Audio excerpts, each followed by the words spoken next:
Ei, gente, bom dia.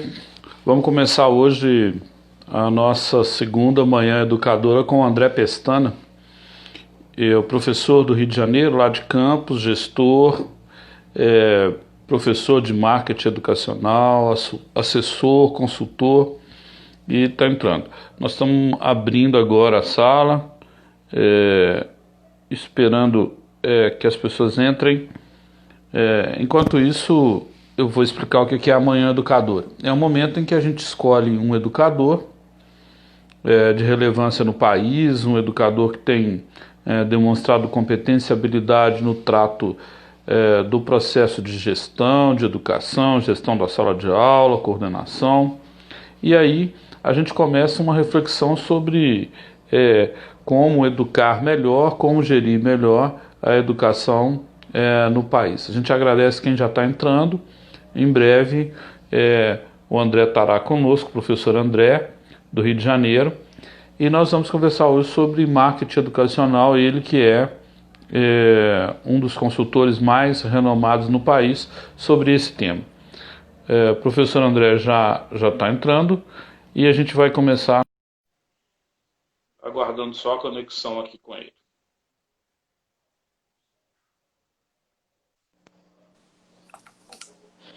Olá, André, bom dia. Bom dia, meu amigo. Tudo bem? Bom dia, tudo bom? Aqui em Minas Gerais está um pouco frio e por aí em Campos, hein? Ah, rapaz, está frio também. A madrugada foi bem fria, o dia amanheceu muito bonito, mas frio. Isso, já as pessoas estão entrando, o Marcelo Peixoto, a Pamela, né? Professor, hoje o nosso tema é um tema bem importante nesse momento atípico que a educação e que o país vive, o mundo vive, né? Que é a comunicação. Comunicação que tem vários âmbitos, né? Nós hoje ficaremos restritos à comunicação da comunidade educativa, das escolas ou possivelmente das redes, nesse momento atípico e também no que virá a posteriori, né? Depois que a gente passar esse tempo de pandemia em que a humanidade sofre muito. Bom, como a gente está começando agora, André, você poderia se apresentar novamente. Esse nosso projeto de série Manhã Educadora, se Deus quiser, permanece. Na próxima semana a gente volta com outros temas, se você assim topar. Bom, gente, primeiro bom dia a todo mundo que está nos assistindo. Mais uma vez, obrigado, enfim, Paulo, por esse apoio, enfim, por essa parceria, pela confiança. Claro que você pode contar comigo. Acho que é o nosso papel, inclusive, nesse momento e a nossa contribuição às escolas. Afinal, a nossa missão ao longo da trajetória de vida tem sido de apoiar as escolas e os seus projetos educativos. Então, conte comigo sem dúvida nenhuma, né? A minha caminhada é a caminhada, a vida toda ligada à educação, como professor, como coordenador, como gestor, e também à consultoria nesses últimos 25 anos. Então, o que eu posso deixar é essa contribuição de alguém que vive esse chão de fábrica, que vive esse dia a dia há pelo menos 30 anos de sua vida, né? E, claro, espero que com isso possamos oferecer, né, às escolas alternativas, caminhos, sugestões, pistas para que elas possam avançar. Isso, e principalmente manter a fé e a confiança de que vai passar e nós vamos seguir adiante, sem dúvida nenhuma, né? Mas eu queria começar, o Paulo, na verdade, hoje provocando você, né? Ah, É, é? é, na verdade, eu quero te fazer essa primeira pergunta, né? Se você me permite inverter um pouco os papéis, que a gente preparou, o pessoal que está nos assistindo, a gente sempre prepara uma pauta, um roteiro básico para que a conversa não fique solta e desalinhada, senão fica tudo perdido, né? Então, na nossa pauta, aqui, um ponto que eu acho interessante para começar e discutir com você é o seguinte: a questão da comunicação interna e do clima organizacional. Meu amigo, você é um humanista por natureza, como é que você vê esse desafio? André, estou um pouco surpreso, mas vamos lá. É, a comunidade educativa, ela, no meu entender, ela tem uma dualidade, ela tem dois lados, né? Tem aquilo que a comunidade percebe e tem aquilo que a escola vive. Tudo isso que a escola vive, a começar lá da zeladoria, da senhora que está limpando o pátio, do porteiro, da secretaria, do administrativo, dos cargos administrativos de gestão, a equipe gestora, a coordenação, as estagiárias, até chegar no chão da sala de aula e também no imaginário dos alunos, nós temos aí essa rede, essa cadeia de rede que a gente chama de comunicação interna. Né? E cada espaço desse a gente chama de microclima organizacional. Né? A sala é um ecossistema e ali nós vamos ter que conter e educar e ajudar com que os alunos preservem esse ecossistema com uma linguagem não violenta, que não seja predatória. Hoje à tarde nós vamos fazer uma live sobre comunicação não violenta com a professora Mirna, ela que é mestre no assunto. Quer dizer, os alunos, numa escola normal, e aí eu estou chamando de normal a escola presencial, tem-se ali um clima organizacional que é a sala de aula. O facilitador, o gestor, em cada tempo ali é o professor. Então ali se estabelece uma comunicação interna. Quando esse ruído acontece nessa comunicação, os alunos hoje, com uma celeridade muito grande, eles já conseguem falar com os pais pelo celular que a escola hoje não está boa, que aconteceu isso ou aquilo.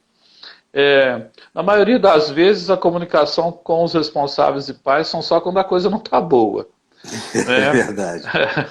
99% do que está acontecendo na escola não é nem comunicado. Mas quando acontece algum ruído, algum problema, o que é normal, com crianças e adolescentes ocupando o mesmo espaço, mais de 20, mais de 30, você vai ter conflito, você vai ter problema aí.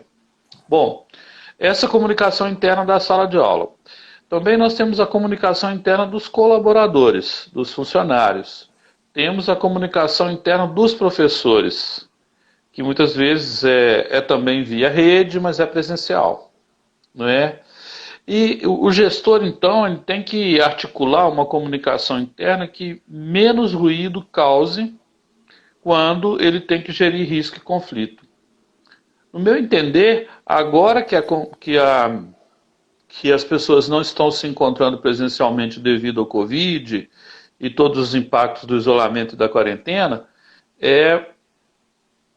pode ocorrer uma comunicação interna reversa, que é o quê? Um grupo de boatos, de tensões, e isso acaba provocando no clima da escola algumas rupturas.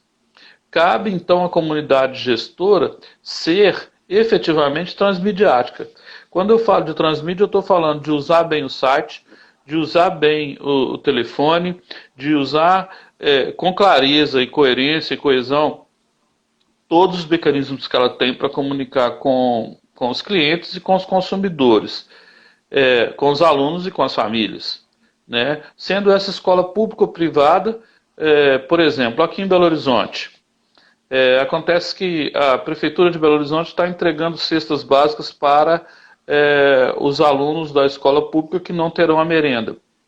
Grande maioria ainda não foi apanhar. E a gente percebe que isso pode ser uma necessidade para grande parte das famílias. E então o gestor público aí, eu estava conversando com alguns, eles ficam querendo entregar, né, algo que precisa ser entregue mesmo, e não estão conseguindo fazer a comunicação. Estou falando do público. Bom, vamos para o privado. O gestor privado, ele tem que garantir que o serviço remoto tenha sido prestado com excelência. Bom, contudo, os professores, os educadores, aqueles que vão gerir a sala de aula, na sua maioria, não estavam preparados para aulas híbridas, para o sistema remoto, para a inversão da sala de aula, que a gente chama de sala de aula invertida. Alguns pais responsáveis passaram a entrar na comunicação interna na medida em que a aula é produzida e entregue para o filho.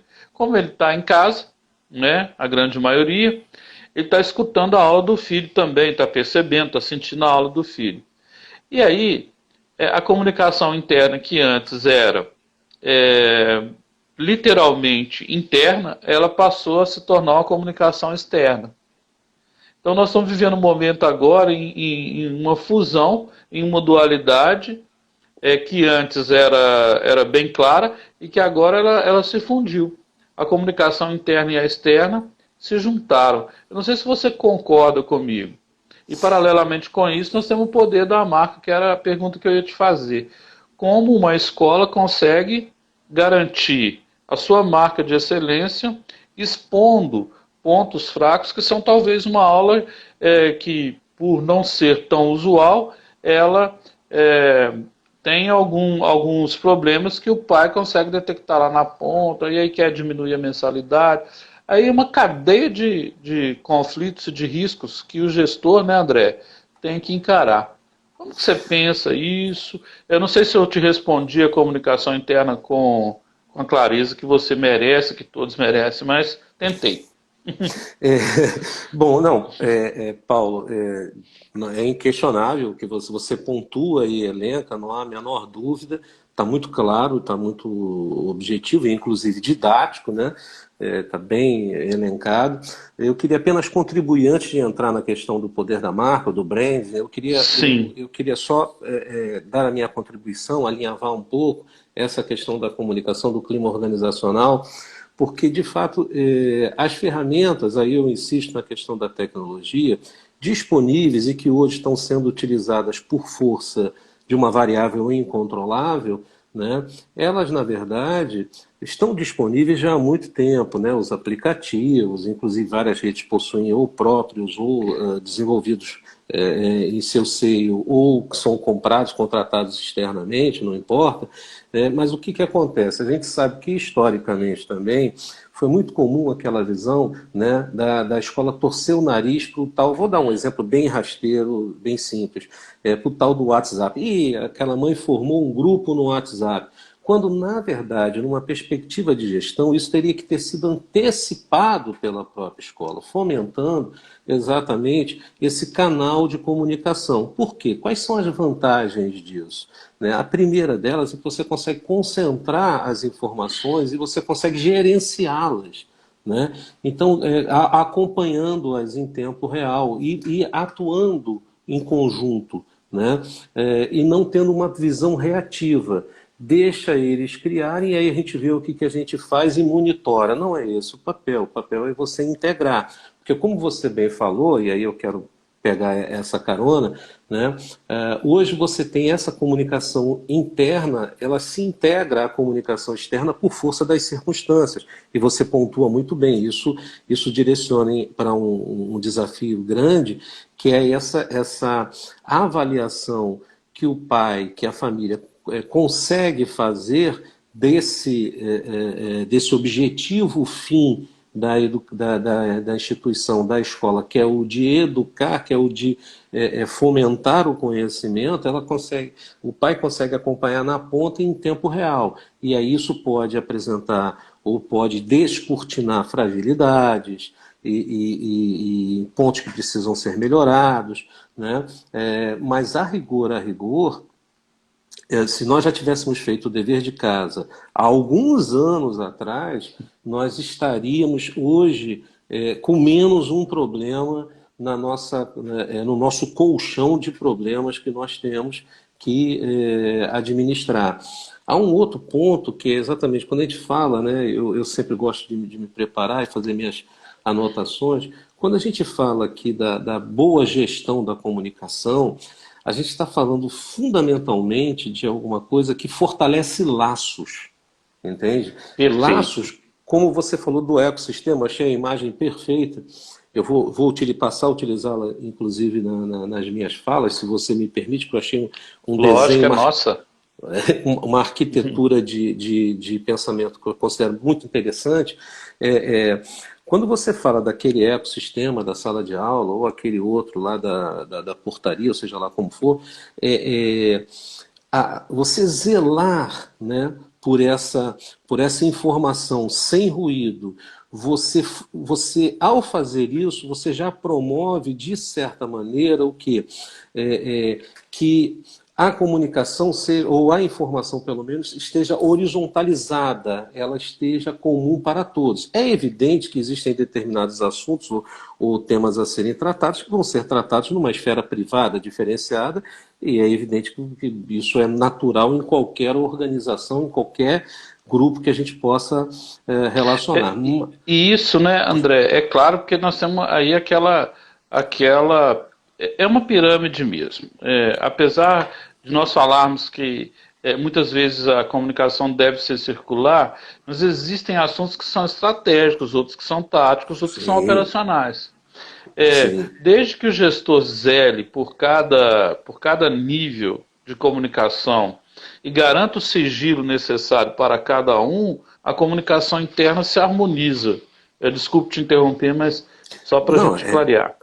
claro, claro, isso aí é um fato. Agora, os assuntos que são comuns, né, essa horizontalização, essa possibilidade de que todos tenham acesso àquilo que é uma informação comum e de uma forma dinâmica, isso contribui muito para você eliminar determinados ruídos. Quando eu aí volto à questão dos laços de envolvimento, eles são fundamentais. A boa comunicação, a comunicação não violenta, a comunicação assertiva, né? Aquela comunicação que deixa claro exatamente o que você pretende, por que você pretende aquilo, do que se trata, quem é o que setor é responsável por conduzir aquela demanda, seja ela um simples evento, uma reunião ou um recado, não importa. O fato é que tudo isso contribui muito para esse estreitamento.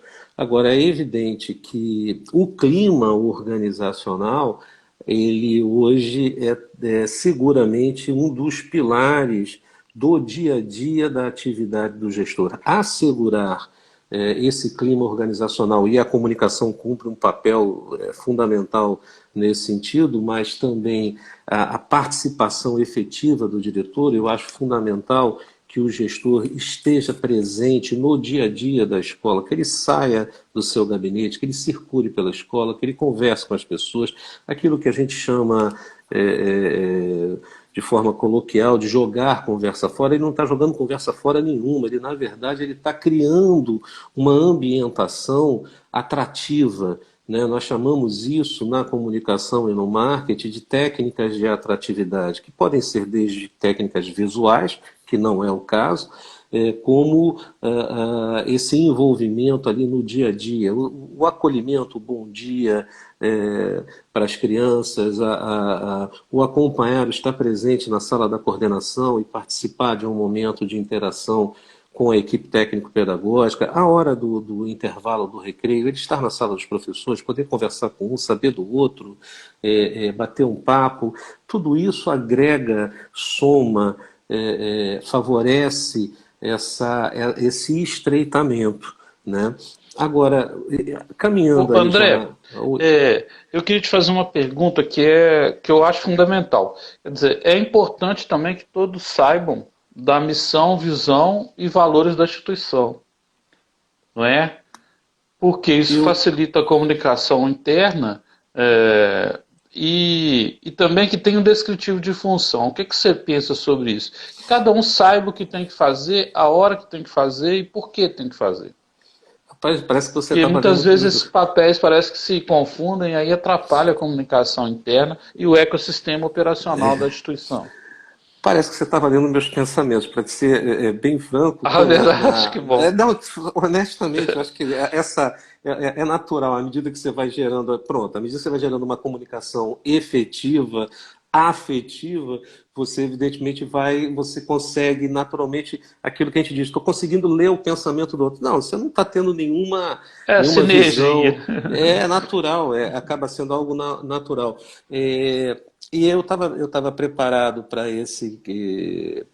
pontuar isso agora quando a gente fala da gestão de marca. Por que eu estou querendo levar esse assunto para o brand, né, para a gestão de marca? Primeiro, a gente precisa ter aqui em mente, ter muito cuidado, né, com um aspecto. Quando a gente está falando de gestão de marca, a gente não está falando apenas da sua identidade visual, da sua assinatura visual. Isso aí eu diria que é algo bastante elementar, né? Na Básico, né? verdade, é claro, na verdade a gente está falando daquilo que hoje é seguramente o principal ativo de qualquer organização e de qualquer profissional, né? Bom, trocando em miúdos, o que significa isso? Se alguma instituição de ensino, independente do seu tamanho, não importa se ela tem 5.000 alunos ou 500, não importa se ela é do tamanho de um quarteirão ou se ela ocupa apenas uma ou duas casas. Eu não estou falando do seu tamanho nem do seu gigantismo. Eu estou dizendo o seguinte, que independente disso, o teu principal ativo está muito mais relacionado à tua marca do que o dinheiro que você tem na conta, do que o teu capital investido ou imobilizado, né? E é muito simples a gente chegar a essa conclusão. Você levou 40, 30, 50 anos para construir uma imagem, e aí eu já começo a bater na trave da questão da missão, da visão, dos valores. Uma imagem que está alicerçada num conjunto de valores, alicerçada na missão que você edificou, atualizada pela visão de onde você quer chegar, né? E de repente um simples incidente é capaz de arranhar de forma traumática essa marca, essa imagem. Então, cuidar da marca significa cuidar daquilo que é o teu principal patrimônio. E isso serve para organizações e para pessoas. Então, quando a gente produz esse documento na dimensão do planejamento estratégico, né, eu sinto, já são muitos anos trabalhando com as instituições, eu sinto que quando a gente chega lá na perspectiva da missão, da visão, dos valores, três coisas saltam aos olhos. A primeira, nós ainda temos um conjunto de instituições que sequer tem isso declarado como documento, são documentos que devem ser públicos, são documentos que devem ser de acesso a toda a comunidade educativa, a toda a sociedade, reconhecer naquela empresa a sua missão, reconhecer naquela empresa onde ela quer chegar e quais são seus objetivos institucionais, e perceber na empresa quais são os seus valores inegociáveis, ou seja, aquilo que ela não vai ferir em hipótese alguma, ética, solidariedade, transparência, ou seja lá o que for, são fatores que devem ser considerados públicos. Mas a primeira coisa que a gente percebe é que muitas instituições sequer têm isso declarado. A segunda coisa, que está declarado, mas ela não sabe nem para que serve. Ela não utiliza. E a terceira, que é muito comum também, elas perceberem, terem uma sensibilidade em relação a isso, mas serem muito flexíveis quando de um processo de condução. Ou seja, aquilo que você declara como um conjunto de valores, você precisa ser o primeiro a dar o exemplo. Perfeito. Esse é o papel do gestor, né? Exatamente. Você tem que ser o do primeiro líder a dar. E não o chefe, né? Exatamente. Então, passa por aí. Então, quando a gente fala de gestão de marca, atentar para isso significa você já começa a associar a sua marca a um conjunto de princípios que você vai ter que perseguir ao longo da sua vida, ou seja, você não vai negociar sobre eles, né? A tua visão, ela pode ser refletida e mudada ao longo do tempo. Eu, particularmente, sou favorável à construção de uma visão que defina um tempo, ou seja, uma temporalidade, né? Porque você vai medindo para ver se está chegando lá, e a sua missão, que é a sua razão de ser, a sua razão de existir, né? Então, a gente pensar na marca como um ativo é exatamente o papel, hoje, que eu diria, determinante para as instituições. E a gente vê isso com muita clareza. Veja como tem até um item que você coloca aqui, que eu acho muito interessante, quer dizer, no poder da marca, da educação e dos colégios. Se a gente parar para analisar, vamos fazer aqui uma analogia, até quero ouvir a tua contribuição também. Vamos lá, no tempo e no espaço. Né? Lá atrás, quando a gente a gente revisita a nossa trajetória de vida, a gente lembra da nossa infância de alguns poucos pontos. Entre eles, seguramente, Tá, aquela escola que a gente estudou quando era criança, aquela professora que tinha um carinho muito especial por mim ou por você, ou seja, enfim, por nós todos, ou aquela escola que a gente viveu uma experiência que foi muito traumática, muito difícil, enfim, a escola, ela tem um poder de se transformar em algo que é uma memória atávica, uma memória quase imemorial, uma memória que tá Perfeito. contida quase que no teu subconsciente, ou seja, você é levado a isso e você se emociona. E aí eu pego carona, já que falei isso de maneira solta, eu gosto sempre de deixar uma contribuição, principalmente para os nossos amigos que estão entrando. Por exemplo, quando a gente fala na importância do encontro de ex-alunos, meu Deus, quantas escolas que têm uma trajetória hoje de 30, 40, 60 anos, as confessionais, então, a mais novinha tem 50, 60 anos, a coisa mais normal do mundo, a gente tem uma escola confessional nonagenária, octogenária, né? E muitas ainda não têm no seu calendário institucional previsto esse encontro anual, né, de ex-alunos. Porque quando eles retornam ali, eu falo isso porque vivi isso, eu trabalhei em grandes redes de ensino, ou como prestador de serviço, ou como Sim, gestor contratado, né? A gente assiste que aqueles profissionais que hoje são médicos, advogados, juízes, arquitetos, enfim, empresários, homens bem-sucedidos, pessoas sérias, né, que retornam ao colégio e se emocionam. Vão lá na galeria sim. de ex-alunos buscar a foto da turma, né? Lembram da primeira namoradinha, né? Da primeira paixão. A escola é normalmente um local onde a gente encontra a nossa primeira paixão, né? A gente tem esse olhar, né, de transição, deixei de ser criança, já sou um rapazinho, né? Então veja como é importante esse papel, né? Como é importante essa leitura, né? E aí a gente já está associando exatamente a comunicação ao marketing, a um exemplo real, factível, de você utilizar uma dimensão da comunicação usando a estratégia de marketing para gerar uma atratividade, uma aproximação.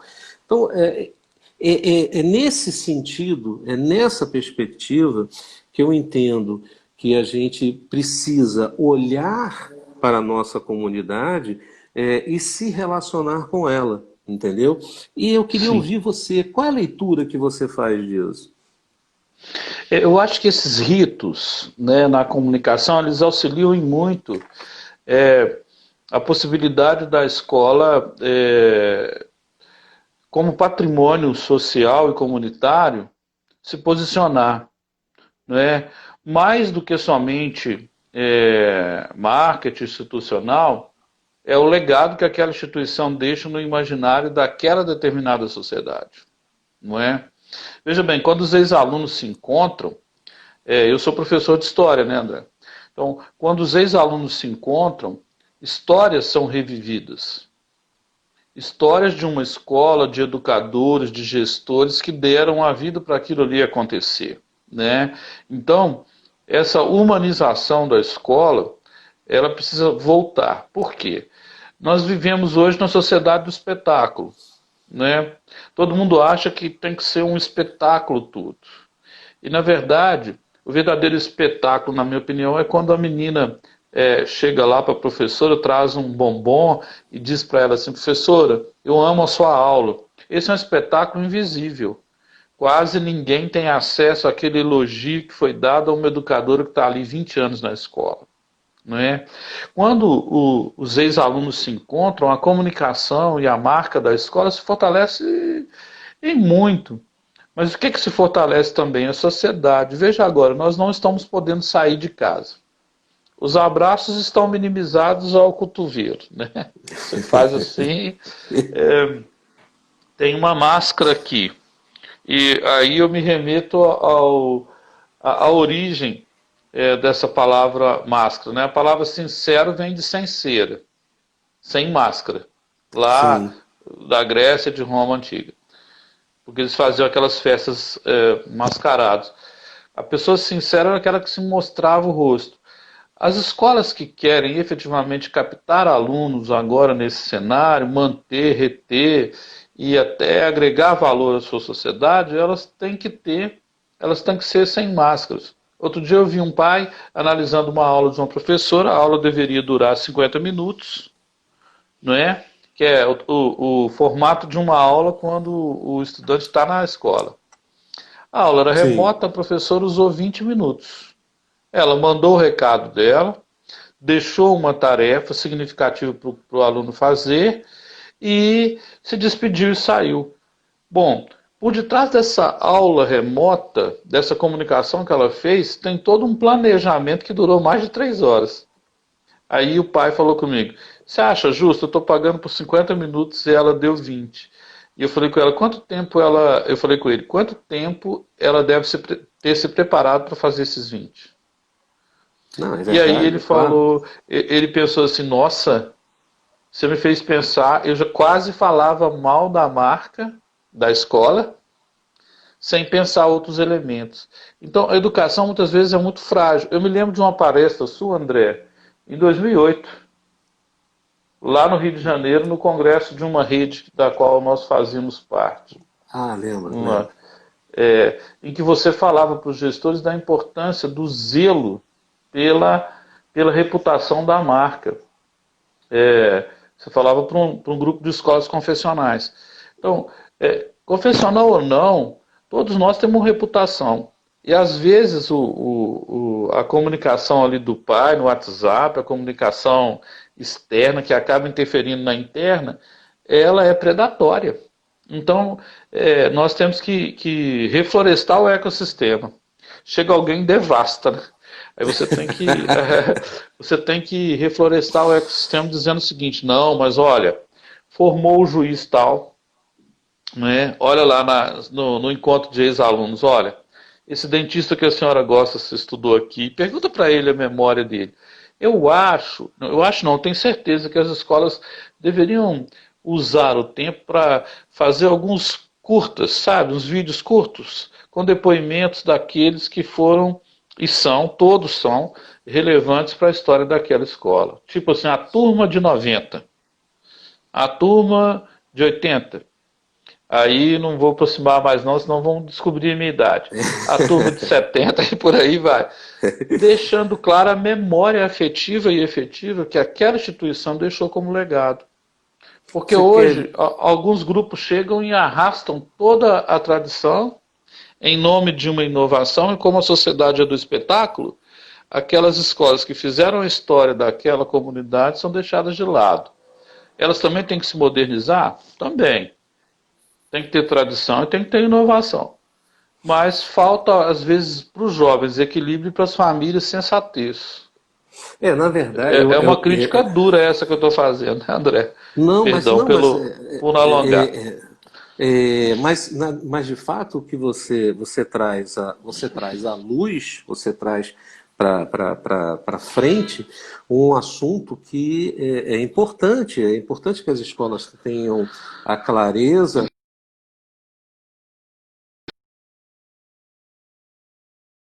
Naturalmente, tá me ouvindo? Tá Sim, ouvindo? sim. Tá perfeito? Perfeito. Aonde elas erraram para que possa ser feita a correção de rota. Eu vou te dar novamente dois exemplos dentro dessa perspectiva da comunicação, de como se constrói uma comunicação afetiva, onde você melhora o clima organizacional. Vamos lá. Numa determinada rede confessional que trabalhei como diretor, né, ao chegar no ano seguinte, a instituição celebraria 60 anos. Né?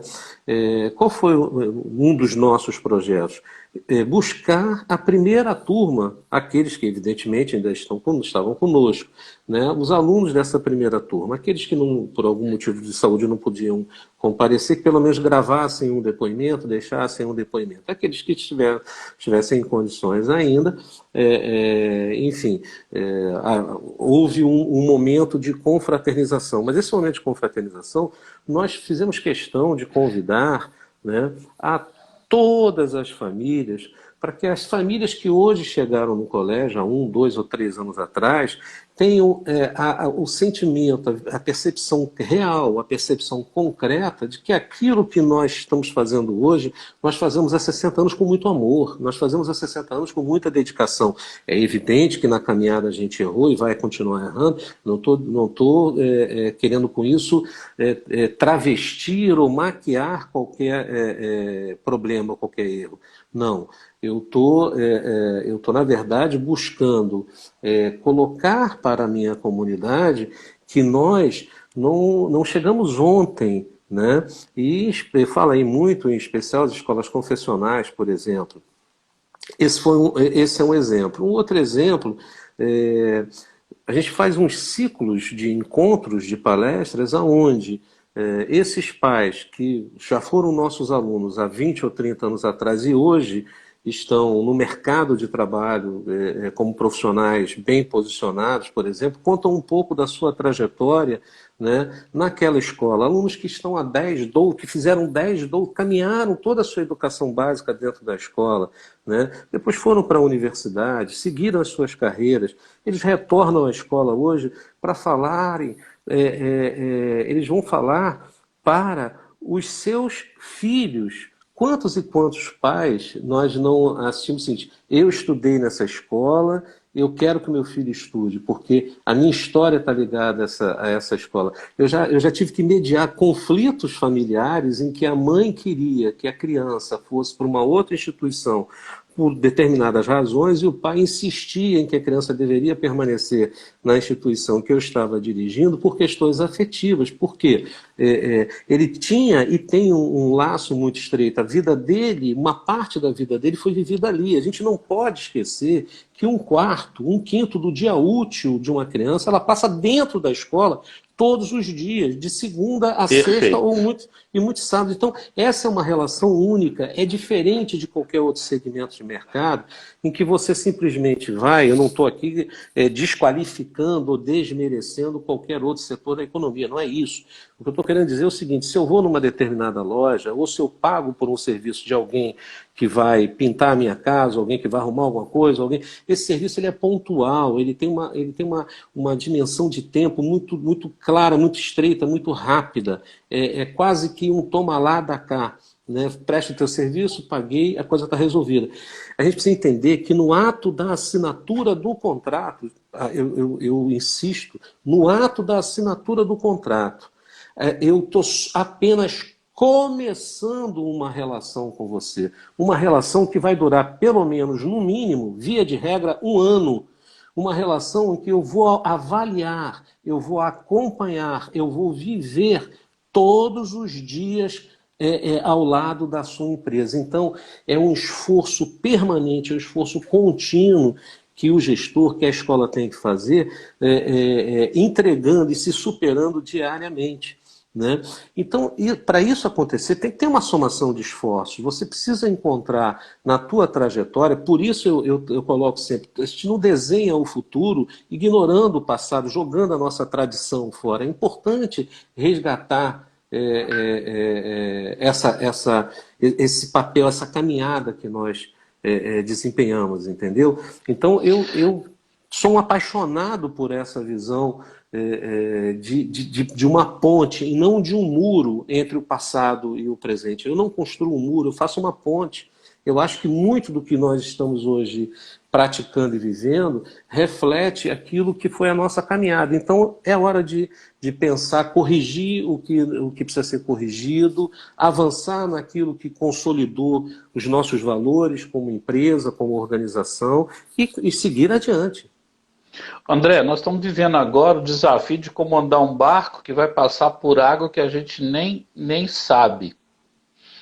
E detalhe, nós estamos na era do GPS, do Google, né? Chegou uma crise que mudou todas as expectativas, não é? Chegou uma crise em que a juventude está tendo que ficar em casa, as crianças estão tendo que reinventar, os pais, os empresários, as autoridades, o governo deveriam se reinventar mais, criar um plano mais claro para o que querem, mas o momento agora é de incerteza. E a comunicação na era das incertezas, a comunicação numa transição de paradigma, que é o que nós estamos vivendo agora, muito se fala do novo normal, o pessoal fala de nada vai ser como antes. Como historiador, eu sei que a gente tem força de conservação e muita coisa vai ser como antes, e tem força de transformação. Eu procuro ser prudente para falar desse novo normal, porque o ser humano já cristalizou comportamentos ao longo da sua existência, né, desde as cavernas até aqui, que ele vai repetir. Agora, é necessário, na minha opinião, que a comunicação procure, sobretudo a comunicação escolar, procure mais lidar agora com as redes sociais, né? Que era a pergunta que é a pergunta que eu quero te fazer. Nós temos uma avaliação externa que é aquela formal, né? O pai recebe. Nós temos várias empresas que fazem isso para ver o grau de satisfação dos funcionários, dos colaboradores, até das famílias, dos diretores, essa comunicação que a gente chama de avaliação externa. Ela pesa muito.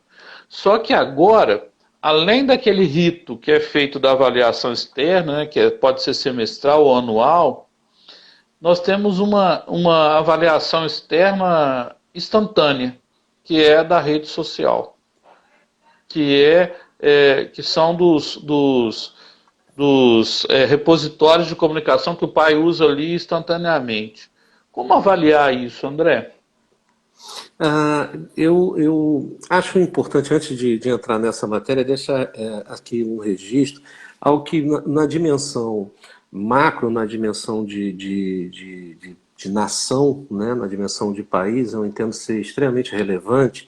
Me preocupa muito, independente de posicionamentos políticos, eu não entro no mérito dessa discussão, né, nesse sentido, mas me preocupa muito quando a academia, quando a ciência e quando a educação, elas são colocadas, expostas de uma maneira que eu considero precipitada, que eu considero em alguns momentos, inclusive, até irresponsável. Por quê? Porque o papel da academia é produzir exatamente as fundamentações teóricas, a sistematização daquilo que nós vamos ensinar lá na outra ponta, em sala de aula. Então ela cumpre um papel que é extremamente relevante. Um professor que chega a um doutorado dedicou muito tempo da sua vida à pesquisa, ao estudo, né, com o objetivo de contribuir para a sociedade. Né? A ciência cumpre um papel que é o papel de estar permanentemente desconfiando. Desconfiando significa o quê? Ela está testando o tempo todo aquilo que são as evidências que são colocadas sobre a mesa, para que ela entregue para a sociedade aquilo que efetivamente ela consegue comprovar cientificamente como eficaz, gerando resultado, seja para a saúde, para a vida, para a evolução, para o desenvolvimento. Né?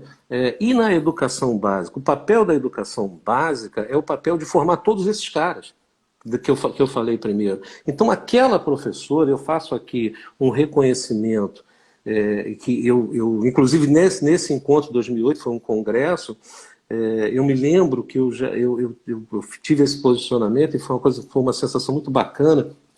Você está me resgatando uma série de memórias que me emocionam. Está sendo legal esse nosso convívio.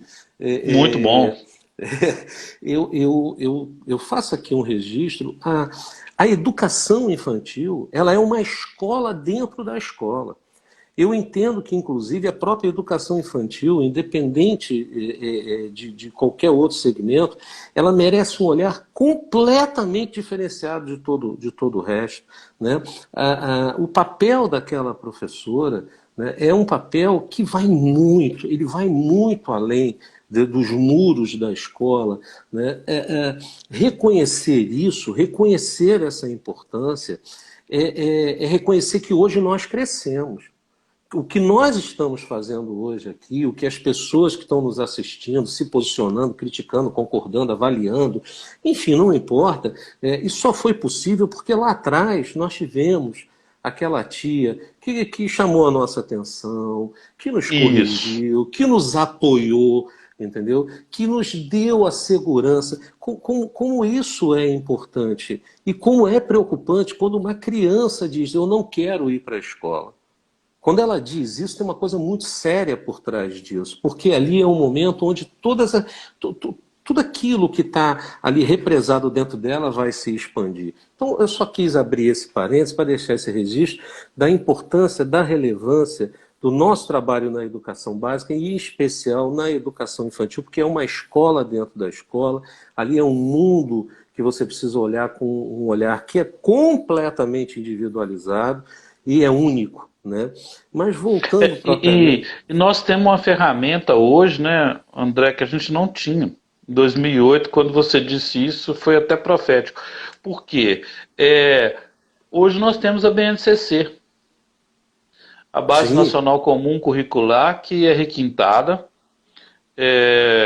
Ela tem que ser tratada com respeito. As escolas vão ter que se preparar agora com um projeto político-pedagógico. No caso das escolas laicas, no caso das escolas confessionais, elas têm que acrescentar mais um P, pastoral, né? projeto político pastoral pedagógico, e é, muitas não estão fazendo. E eu sei que esse é o seu papel, é um pouco o meu papel, e sem nenhuma dúvida, nós nos oferecemos para ajudar. Não é isso, André? Eu não Claro. tenho.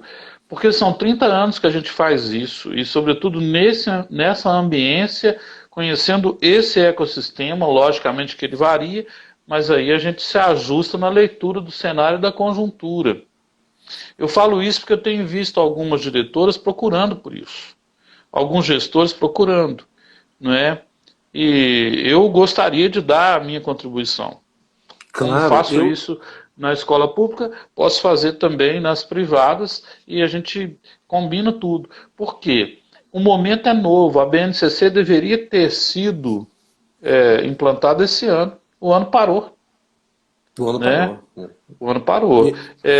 E, E o ano parou porque nós estamos enfrentando o mar como marinheiros sem mapa. olha, voltando aí à questão do documento, do Da projeto político, comunicação, tá, sim. eu quero colocar aqui uma coisa. Por que a gente identifica, né, na questão do projeto político-pedagógico, que é um documento estruturante, ele é fundamental, né, a despeito de não ser um documento também engessado, ele precisa ser revisto e revisado pelo menos anualmente, né? Mas por que ele ainda aparece como um documento que fica muito bonito, muito bem montado, mas fica engavetado, né? Porque, de fato, o que encapsula tudo isso, o guarda-chuva do projeto pedagógico, do regimento escolar, enfim, dos teus documentos institucionais que declaram quem você é, missão, etc., etc., é o projeto educativo institucional, é o PEI. Esse projeto educativo institucional, ele vai apontar o norte, né, de tudo isso que nós estamos discutindo. É a partir dele, inclusive, que a gente declara que vai fazer uma avaliação institucional. Eu trouxe isso para chegar à pergunta propriamente, né? Por quê? Primeiro, a gente precisa compreender a avaliação institucional no modelo que nós conhecemos, ela vai acabar? Claro que não, ela vai sofrer algumas dinamizações, porque ela passa a ser trabalhada muito mais usando a tecnologia, você vai fazer isso, enfim, online e a hora que você quiser, da onde você quiser, como você quiser, porque vai estar disponível lá, você logou, acessou, pronto, respondeu. Mas a gente precisa entender o seguinte: o que é a avaliação? Como é que funciona a avaliação institucional? A avaliação institucional era uma via de mão dupla. Eu, como pai, ou eu, como aluno, avalio a instituição, e aí eu avalio como pai também o professor, eu avalio como pai a equipe, mas é importante que a equipe também possa avaliar as condições do trabalho, as motivações do trabalho, a instituição, porque senão você vai ter um relatório viciado ou tendencioso, porque vai ser uma via de mão única. Então, eu vejo que em alguns casos as avaliações institucionais, que são chamadas assim, elas não são propriamente uma avaliação, elas podem ser uma pesquisa. Uma pesquisa para diagnosticar uma determinada situação no momento presente, para avaliar um determinado cenário, mas não uma avaliação. Para chamarmos de avaliação institucional, é preciso que a instituição também seja avaliada e os profissionais que nela estão também possam avaliar. Por quê? Porque muitas vezes nós vamos cobrar alguma coisa que nós não temos condições sequer de desenvolver, porque não temos estrutura para tanto, né? Caminhando ainda, quando a gente fala... Isso torna a comunicação interna coerente. Na medida em que você consegue equilibrar e que a avaliação institucional não seja intuitiva, né? Nós aprendemos isso com o mentor que temos em comum aí, né? Não pode ser, a coisa não pode ser intuitiva, ela tem que ter dados, ela tem que ter informações, esses dados devem ser consistentes e a entrega que vai ser feita, ela precisa ser feita com requinte, com elegância, com transparência, né? Eu Exato. vejo que isso falta na educação brasileira e é por isso que a gente luta, né? O seu movimento, o meu movimento, o nosso movimento. Não, e na verdade, porque muitas vezes você está por trás da avaliação, na verdade você está tentando avaliar como é que aquele professor ou como é que aquele educador está sendo avaliado por uma determinada turma, por um determinado conjunto de famílias. Esse não é o papel único, muito menos o principal papel. Quando você faz uma avaliação institucional, você quer ter um retrato, você precisa ter um retrato, que é um retrato que clarifica um determinado momento, que é uma avaliação que você fez esse ano, precisa ser revista no outro ano, precisa ser refeito, porque aquilo que você viveu esse ano, você não vai viver o ano que vem. Haja visto o exemplo do que está acontecendo agora. A avaliação que foi feita o ano passado, ela já não se encaixa para esse ano. Temos uma realidade absolutamente diferente do que se podia até imaginar, né?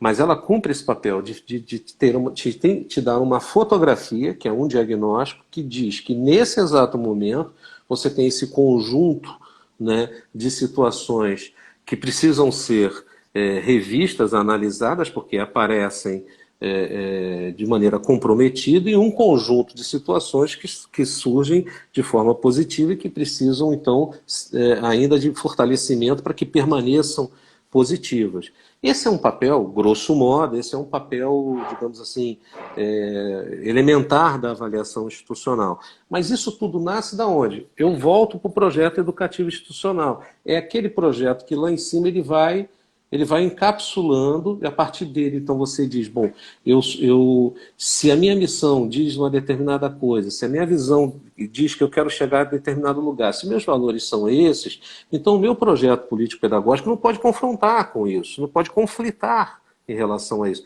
Ele tem que harmonizar. Exatamente, vamos para uma comunicação horizontal, né? E que não possibilite esse ruído. Eu não posso ler um documento e entender de um jeito, depois ler um outro documento que, de certa forma, resultado, é filho daquele primeiro documento, indo numa direção oposta. Então fica antitético, né? Passa a ser conflitante, né? Mas tem um ponto que ficou em branco, que eu queria dividir com você, nós não avançamos, que você provocou, que é a questão das redes sociais, né? Dessa questão do tempo real. Acho muito importante essa colocação. Nesse ponto é muito importante te ouvir, com a experiência que você tem. O momento agora é transmediático, né? Como comunicar bem com família, estudante, colaboradores, professores, em um cenário atípico, mas também num cenário, eu não gosto dessa palavra normal, num cenário em que não exista pandemia. Sim, porque nós somos normais, podemos estar enlouquecendo nesse momento, mas a gente é normal. Primeiro, assim, para dar um exemplo, é claro que é apenas ilustrativo, Mas, como linha de corte, a questão da pandemia, se a gente caminhar um pouquinho antes, né, as instituições mais robustas, elas já tinham no seu planejamento a previsão de um profissional que pudesse cumprir entre suas tarefas o papel de acompanhar as redes sociais. Inclusive, isso é uma nova carreira, uma nova profissão que surge nesses últimos anos e que cumpre um Sim, papel determinante, porque hoje a gente como consumidor, né, a gente exerce, a gente tem um empoderamento que nunca teve na história, né, e as redes sociais conferem isso, porque se você vai numa determinada loja e você compra alguma coisa e não está legal, você tira a foto, você grava o vídeo, você mostra, você arranha, você tem o poder de forçar aquela marca, aquela organização a rever os seus princípios, inclusive. Isso historicamente acontece, temos milhões de exemplos nesse sentido no mercado como um todo. Na educação é diferente? Claro que não. Por isso, alguém dentro da equipe que possa ser preparado, isso é uma primeira orientação, né, que possa ser preparado para dedicar um tempo do seu dia. A gente sabe que nesse momento tudo que as escolas não têm é dinheiro para investir. Sabe que a dificuldade é imensa para todos nós. Eu não estou aqui querendo dar uma de Midas, tocar e transformar tudo em ouro. Não é isso. não. Nem é possível. Mas dentro de uma E o visão momento é sério, realista, né, André? O é momento é muito claro, sério. e exatamente por conta dessa seriedade, acompanhar as redes sociais, o que está sendo dito sobre você, mas sobre o teu entorno também. Porque é importante a gente enxergar que o problema do outro pode vir a ser o seu também. E Sim, vice-versa. É uma coisa que a gente chama em gestão de benchmarking, ou seja, a gente vai para fora da escola para avaliar, para conhecer, para entender as boas práticas da concorrência, trazer esse exemplo para dentro da nossa realidade, buscar adaptá-lo à nossa realidade para implementá-lo. Da mesma forma que os problemas enfrentados pela concorrência, enfim, pelos outros atores envolvidos, a gente também acompanha para tentar buscar uma correção e não enfrentá-los numa outra situação, porque perfeito. não tem aquela história do vento que venta lá, não venta cá, venta sim, e derruba lá e É. derruba aqui. Então a gente precisa ter esse sentimento. Então esse profissional, ele é importante ele acompanhar esse dia a dia das redes sociais, entender o que está sendo dito pela comunidade, pelo entorno. Esse é um ponto. Outro ponto, especificamente, André, nesse momento, então, Pestana, me diz uma coisa, e o que as instituições podem fazer? Olha, se nós estamos e cumprimos um papel social, porque nós cumprimos um papel social que é extremamente relevante. Se hoje nós Perfeito. podemos, se nós somos um país, uma nação, nós devemos ir muito à educação, sem dúvida nenhuma, na esfera pública como dever do Estado, mas na esfera privada como prestação de serviço. A escola privada também precisa desse carinho, desse reconhecimento. Ela ocupa um espaço que é significativo, né, por um vazio deixado por questões que são de natureza política, que aí é um outro papo. Mas é importante ressaltar isso. Bom, num momento como esse de pandemia, que a gente sabe que grande parte da nossa economia ela é gerida e ela acontece por pequenas e médias empresas que estão sofrendo muito, porque não tem gordura, não tem dinheiro em Infelizmente. casa, não tem capital de giro, né? E sobreviver nessas condições é um desafio hercúleo, né?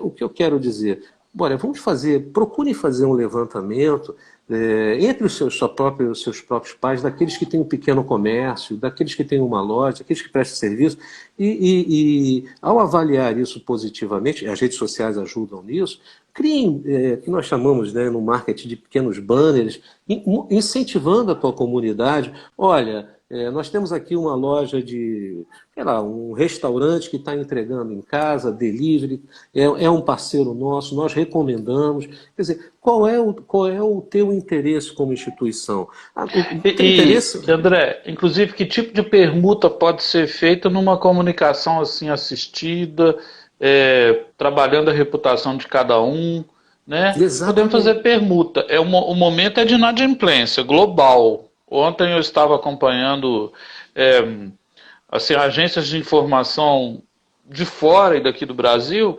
O momento é um momento de permuta global, né? Exatamente. E, infelizmente, o Brasil, nesse aspecto, ele ainda anda de maneira lenta. É a história da lebre e da tartaruga. Mas a gente tem que, enquanto influenciador, tem que provocar. André, nós É, estamos partindo agora para um momento final, porque daqui a pouco o tempo se esgota. É, um minuto, vamos lá. Fala para a gente o que você tem aí para falar. Você tem um curso bom. Podemos amanhã, que é o tema é comunicação, continuar o debate. sim, sim, a gente Né? pode. Debate esse que vai para a rede social, para os nossos canais daqui a pouco. Né? Sim, entrar um pouco na atmosfera de marketing. Olha, nesse momento final, eu quero aproveitar para, mais uma vez, agradecer a todo mundo, agradecer você